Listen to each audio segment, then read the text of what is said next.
रीवा में आज बस एसोसिएशन के द्वारा विभिन्न विभागों द्वारा आयोजित कराए जाने वाले कार्यक्रमों और रैलियों में अधिग्रहित की जाने वाली बसों का तकरीबन 1 करोड़ से अधिक किराया दिलाए जाने की मांग को लेकर कलेक्टर को ज्ञापन पत्र सौंपा गया है। ज्ञापन पत्र में प्रमुख रूप से उच्च न्यायालय के आदेश का पालन करते हुए बसों के लंबित भुगतान कराए जाने की मांग की गई है। दरअसल बस ऑनर्स एसोसिएशन रीवा द्वारा शासकीय चुनाव कार्यों, रैलियों एवं अन्य शासकीय कार्यक्रमों में निर्धारित अवधि हेतु बसें अधिग्रहण कर उपलब्ध कराई गई थी। बताया गया कि उक्त बसों के एवज में वर्ष 2022 से आज दिनांक तक कुल 26 कार्यक्रमों और रैलियों का भुगतान लंबित है। हालांकि लंबित भुगतान को लेकर संगठन द्वारा कई बार संबंधित विभागों एवं कार्यालयों में आवेदन प्रस्तुत किया गया, लेकिन भुगतान नहीं किए जाने के कारण संगठन को उच्च न्यायालय की शरण में भी जाना पड़ा।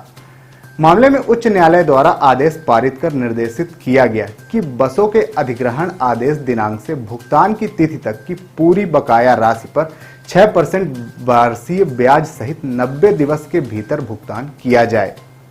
हालांकि ज्ञापन के साथ उच्च न्यायालय के आदेश की कॉपी संबंधित विभागों एवं जिला प्रशासन को उपलब्ध कराकर सूचित किया गया, लेकिन उच्च न्यायालय द्वारा निर्धारित अवधि के 3 माह से अधिक समय बीत जाने के बावजूद आज दिनांक तक किसी भी एक रैली अथवा कार्यक्रम का भुगतान नहीं किया गया है।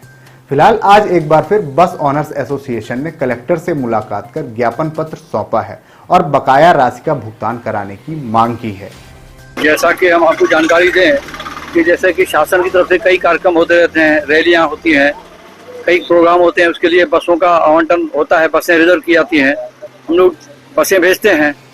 उसका कई अलग अलग विभागों का करीब 1 करोड़ से ऊपर हम लोगों का भुगतान बाकी है और उसमें हाई कोर्ट का आदेश भी हो चुका है।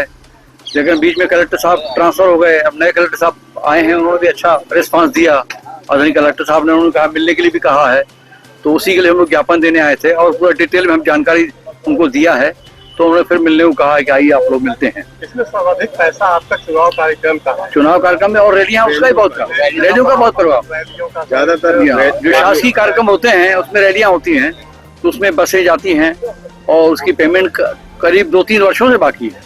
बहुत पेमेंट हमारी बाकी यहाँ से शहडोल गई है, उमरिया गई है, आपके इधर पागर जाती है, बहुत दूर दूर भेजी गई। प्रमुख रूप से जहाँ ज्यादा मत आपका रेट हो वो कौन से रैलियां थी, कैसे? अरे सभी रैलियों को बकाया, केवल डीजल का मिला, बाकी का पैसा ही नहीं मिला। लगभग 10 करोड़ होगा, लगभग 10 करोड़ आदिम जाति में है। 1 करोड़ यहाँ मार्च में आया, लेकिन टीओ साहब ने आपत्ति लगा दी, बोले कि वो भंडारण कक्ष का नियम नहीं, उसमें टेंडर होना चाहिए, इसके बाद बसों का अधिग्रहण करना चाहिए। जबकि बसों का क्या है कि कलेक्टर का रेट निर्धारण है कि प्रतिदिन बसों का इतना पैसा लगेगा या 2 दिन में ही लगेंगे, किलोमीटर का भी निर्धारित है, ऊपर से निर्धारित है कलेक्टर महोदय ने।